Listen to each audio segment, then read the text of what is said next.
This story begins with the godfather of AI, a man named Geoffrey Hinton. In Canada, back in 2012, there was a team of AI researchers led by Hinton, the same guy currently warning folks that AI will doom civilization. They were working on the artificial intelligence technology that everyone's talking about now. And this is key. They were using Nvidia graphics processing units for their work. Basically, Nvidia had invented this way of using its graphics chips for all other kinds of computing, and it had not particularly thought about artificial intelligence. That's Don Clark. He's been covering the chip industry for decades. But these researchers in Toronto decided these were a great engine for doing what they want to do, and this kind of snowballed and really is kind of at the core of the AI revolution we're now experiencing. Wow. And how did NVIDIA even find out about the researchers in Toronto? What happens in this community is people start writing technical papers. And at some point, they started, submitting papers. There are like annual competitions in this whole AI world. There was a famous moment when, the NVIDIA GPU-powered things, just kind of soared to the top of the list. It's sort of like recognizing a cat in an image, kind of a test. Mm-hmm. Basically at a certain point, the machines got better than the humans, and that was kind of a big crossover point, and NVIDIA was heavily involved in that.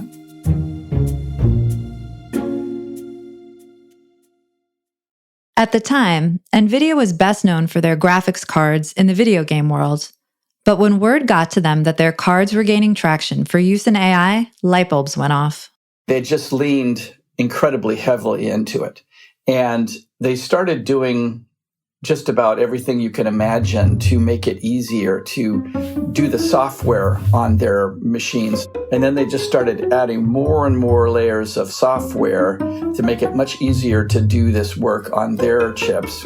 And at the same time, they started adding more and more features into their chips to make them better and better at this kind of job.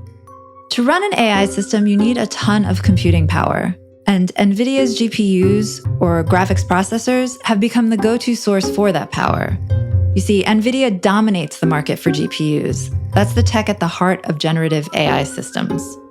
The explosion in AI hype that followed the release of ChatGPT has propelled NVIDIA's stock into the stratosphere. It's up more than 170% this year, a leap practically unheard of for a company this mature. They briefly hit $1 trillion valuation this week, putting them in league with tech giants like Alphabet and Apple, even surpassing Meta, and launching a bit of a frenzy in the markets. NVIDIA is looking like the first big stock win of the AI era, and investors are salivating. Basically, no one is really anywhere else but NVIDIA, really, in terms of this market. NVIDIA has just kept accelerating. I mean, it hasn't rested at all on its laurels. Earlier this week at Computex, one of the largest computer trade shows in the world, NVIDIA CEO Jensen Huang spent most of his time discussing how the company was going all in on AI. And if you want to scale out large language models, if you want to scale out vector databases, if you want to scale out deep learning recommender systems, this is the way to do it.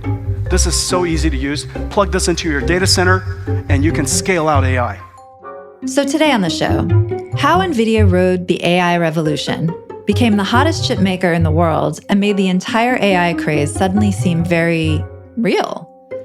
I'm Emily Peck, and you're listening to What Next TBD, a show about tech, power, and how the future will be determined. Stick around.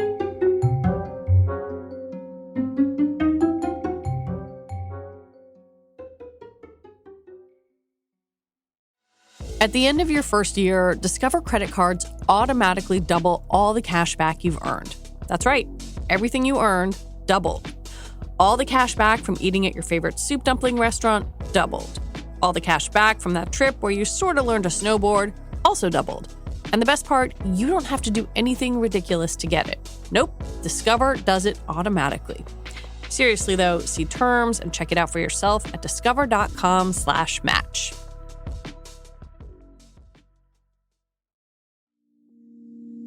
The new episode of the Traceroute podcast covers the most important question of our future.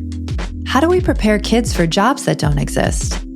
Studies show that because of the rapid progression of technology, up to 85% of jobs that will be available in 2040 have not yet been created. It's a vital concept to address now, and one of many they're covering on the new season of the Traceroute podcast, which you've got to check out today. The Traceroute podcast is a tech podcast unlike any you've heard. This season features new co-hosts and new stories about the inner workings of the digital world. Each episode of the Traceroute podcast will peel back layers of the stack to find the stories about hardware's very real effect on human lives. And the latest episode explores how Gen Z's humanity may be their biggest asset in tomorrow's job market.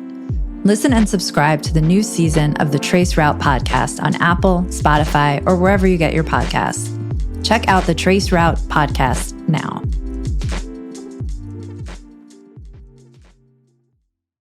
To understand how Nvidia got here, it's important to talk about Jensen Huang.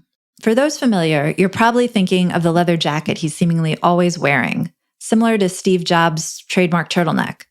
During the pandemic, he held product launches from his kitchen, where his personality and flair for showmanship were on full display. I got something I gotta show you. Alrighty. Okay, ladies and gentlemen, what we got here is the world's largest graphics card. But in 1993, Nvidia was just an idea that Huang and a couple of his friends were mapping out inside a Denny's. You know, the stuff of Silicon Valley myth. At the time, they were focused on gaming. They basically set out to do the graphics job. Video games, gaming was a big thing. CPUs didn't do it very well. So they started in that business and they rode it really hard, and they are huge. And basically anything that's visual about computing, they were there. They were always involved in the chips that made, movies, like chips that scientists use to visualize things, like you trying to visualize the shape of an atom or something like that. Anything that involves painting images on a screen, Nvidia has just been pushing the envelope constantly. They've spent $37 billion in research since the company was in the inception.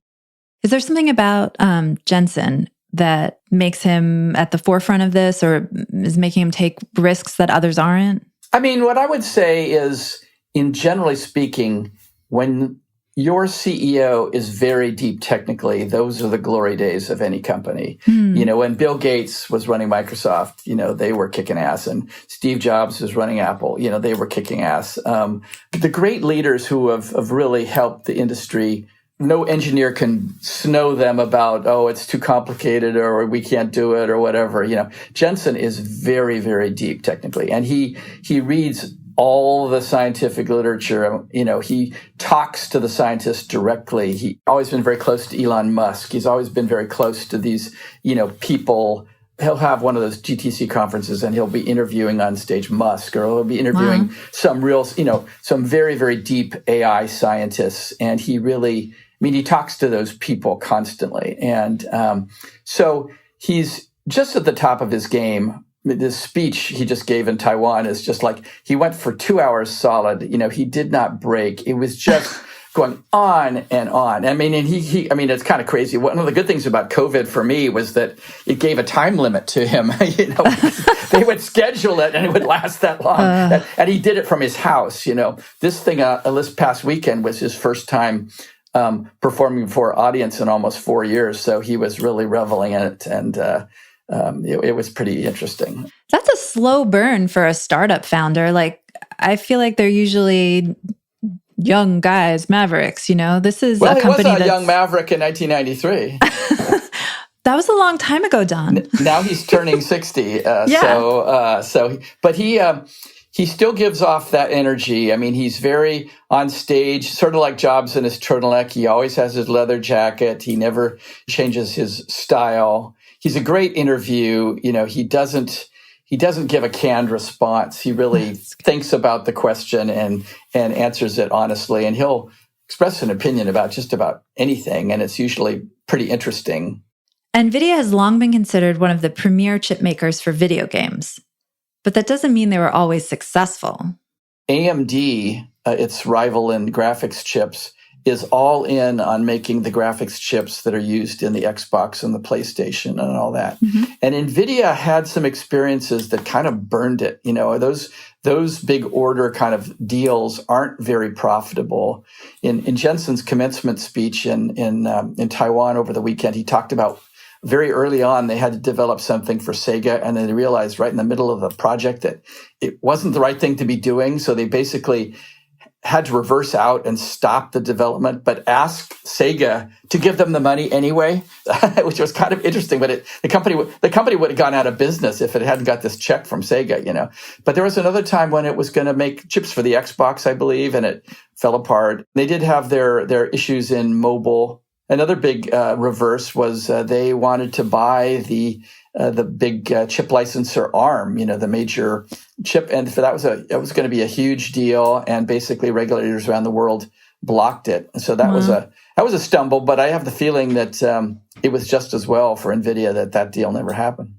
But now Nvidia is uniquely positioned to capitalize on the AI rush. Their chips are some of the most advanced on the market, and they've been the leading chip maker that powers AI systems for almost a decade now. There's an argument to be made that basically AI is going to change every single bit of software that's ever going to be created from now on. And think of every single thing that has intelligence in it, from your toaster to your car. It all has software in it. If the way that is written is going to be changed by AI, Jensen describes basically this, how many $1 trillion of investment in the data centers of the world. He says, well, that's basically all going to be flipped. And it's all going to be, changed to be accelerated to do this kind of AI way of working. Nvidia famously was in phones and basically just literally decided to get out of it. They were starting to get some traction, but they just decided we got to focus on this data center thing. It's just too big. It's just you would think there's nothing bigger than the phone. Yeah. But they decided they literally walked away from that. And there's many other companies that think, I wouldn't say they're only the data center. They're into robotics, they're into factories, they're into all kinds of things that they think are going to be transformed by AI, but they're not really in the phones. And there are other people who are, expecting AI, they call it AI at the edge. There's going to be a lot more of the processing out in the world. And I think a lot of people who are competing out there say, well, NVIDIA's not really diving so heavily into this one. That's the space I should target, because that'll be the thing that, might be a space that NVIDIA's not in. When we come back, is NVIDIA really worth $1 trillion?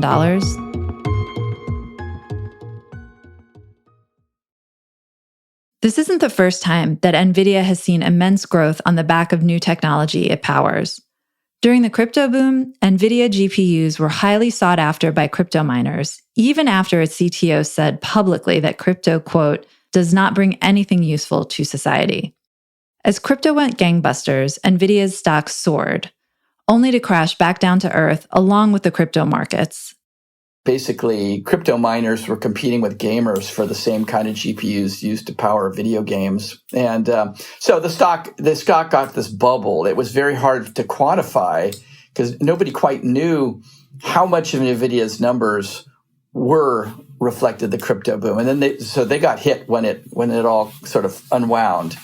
But the AI boom is about changing everything we do. Every Google search you do now is powered by AI. Every time you look up somebody on Facebook and there's people are recommended, what the next feed, that's AI. Everything is going to be AI. It's not a fad. It is inevitable. So you could argue about how fast it's going to be and how far it'll be. We could argue about that, but it's not a fad. What happened a week and a half ago when Nvidia did its earnings was it had great earnings for that quarter, right. But said the next quarter it was just going to jump like 50%. It was a kind of prediction that almost no one in the chip industry has ever made about a coming quarter. And what's behind that largely is they have all these orders coming in from people like Microsoft and Open, for the generative AI and everybody else. Right now you can't get an NVIDIA chip to do this. They're so short of supply. So NVIDIA is going to have from a relative trickle of chips coming in, it's going to suddenly have a very solid stream, and there's no short-term reason why that would slow down. I cover markets for Axios, and we've been watching Nvidia stock do really well this year. But then, what happened the past week and a half? That it touched $1 trillion valuation. It's now like in league with Apple, Amazon, Microsoft. It just felt like, it came out of nowhere. But it sounds like it really didn't. I knew it was going to be a big quarter. I did not expect it was going to be like that. The markets are always 6 months ahead of predicting all these cycles, Yeah. So like last year was a terrible year for semiconductor stocks. And basically around mid-year, it started really being really bad. But then when everybody, if you think the cycle's going to turn, you want to be the first person to bet on getting in there. So basically there was a lot of premature betting that there was going to be this turnaround. That's why a lot of semiconductor stocks have done well this year, even though, besides Nvidia, the numbers of the companies like, Intel and AMD and people like that, the first quarter numbers were not good. But you're always trying to bet ahead. And so people were kind of betting ahead on Nvidia a little bit. But then when this thing hit, it was just this, it was basically the prediction of the the second quarter, their next fiscal quarter, that it was just going to take off. I guess what I'm also asking is why the rush of orders with Nvidia? Was it the introduction of ChatGPT that kind of like upped the level of competition in the overall AI market and pushed companies to ramp up or something? That's basically what happened. It's, first off, Microsoft and OpenAI did this deal, and, it was announced last year. Nvidia was saying tens of thousands of GPUs were involved. So everyone else is starting to, basically realize they all realized they had to up their generative AI game. Meta has like a 16,000 GPU grid array to do stuff. Google's got a massive thing. Amazon is doing this sort of thing. So basically, all these cloud providers they're basically using GPUs in two ways. They have their own AI jobs that they're doing internally for themselves. And then they're also, with the exception of Meta, they're also selling computing cycles to other people. So if you're a startup and you want to do AI, what you're usually doing is not buying a GPU, is you're going to AWS and using their NVIDIA-powered service, computing service. So both those things are happening. But because of how much companies rely on Nvidia for their infrastructure, their biggest competitors are also their biggest customers. I would say the most serious competition to Nvidia is the internally developed AI chips at Google and at Amazon. And because they realize they know the job pretty specifically and they can tailor their software for it, they can get a pretty good cost reduction in doing this AI work. So Google's most famous for doing they had the chip that beat the Go game, that back in 5 years ago or something, they had their own AI chip that did that. So they do some of their own work and sell some work on their own Tensor TPU chips, they're called. And Amazon, which has done a lot of its own chips for other parts of the computing job, recently introduced a couple of AI chips of itself, which it says is starting to get traction, although it's pretty early days for those. So the biggest competitors to Nvidia are the big tech companies that it's now in league with also. Yeah. But they're customers and competitors simultaneously, which is not that uncommon in Silicon Valley. Okay, so I believe you that everything's going to be running on AI and it's the future, but it still has this feeling, and just looking at the stock market, looking at Nvidia's stock price and all the coverage right now, it has bubble vibes. It reminds me of the .com boom when everyone was like, the internet is the future, and the stock market showed that. And then, I'm not defending the current stock price of Nvidia because there's all kinds of speculative stuff in there. And the money flows, like, oh, I'm a fund and I need to get some AI in my portfolio. Who can I buy? It's there's a lot of stuff that's not super rational. Yeah. So if we're having this conversation 2 years from now, would I think Nvidia's stock price would be where it is now? I wouldn't say it's guaranteed at all that it would be as high as it is now. The future is always perfect and pristine, but I wouldn't discount anything about the revenue they're going to get from AI. The question is going to be, how is that factored into how much the stock price is already inflated? That's one of the things about this whole semiconductor space is it's not enough to build one great chip. You have to have a roadmap of better, better, better. And each one of those things costs hundreds of millions of dollars to develop. So it's not a game for the faint of heart.